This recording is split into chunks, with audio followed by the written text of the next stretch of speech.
អូខេសួស្តីទាំងអស់គ្នាអញ្ចឹងនៅក្នុងវីដេអូនេះខ្ញុំធ្វើតាក់ទងទៅនឹងយកគី3ថ្ងៃអញ្ចឹងតាក់ទងទៅនឹង trial 3ថ្ងៃនេះអានេះក្នុងករណីដែលបងប្អូនតលតែមាន key XMM ណាដើម្បី claim យក free trial 3ថ្ងៃតាក់ទងទៅនឹងលើ tool ថ្មីនេះគឺ Xlyric អញ្ចឹងតាក់ទងទៅនឹងការយកគឺយើងចូលនៅក្នុង Telegram bot ដដែលមកហើយ Telegram bot គឺប្រើតែមួយគ្នាណាអញ្ចឹងយើងចុចកន្លែង menu មកយក start រើសភាសាមកយកអង់គ្លេសក៏បានខ្មែរក៏បាន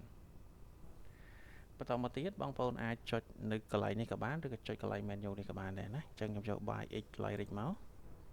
អញ្ចឹងនៅក្នុងហ្នឹងវាមាន3កញ្ចប់ទី1គឺយើង claim យក3ថ្ងៃមួយសប្តាហ៍និង live time ណាអញ្ចឹងតាក់ទងទៅនឹង claim នេះដូចខ្ញុំនិយាយអញ្ចឹងតើបងប្អូនមាន key XMX ណា XMM សូមអធិស្ឋាន XMM អញ្ចឹងនៅក្នុងហ្នឹងគឺមួយ key គឺបងប្អូនអាច claim បានម្ដងណាអូខេអញ្ចឹងខ្ញុំយក3ថ្ងៃនេះមកបន្តមកទៀតបងប្អូនដាក់ key មក key XMM អូខេបន្តមកទៀតបងប្អូនដាក់ឈ្មោះអញ្ចឹងខ្ញុំដាក់ឈ្មោះខ្ញុំ enter មកគឺវានឹងបោះ key ឲ្យអូខេនេះ key ហើយនឹង link download tool អូខេអញ្ចឹងវីដេអូហ្នឹងគឺមានតែប៉ុណ្្នឹងទេ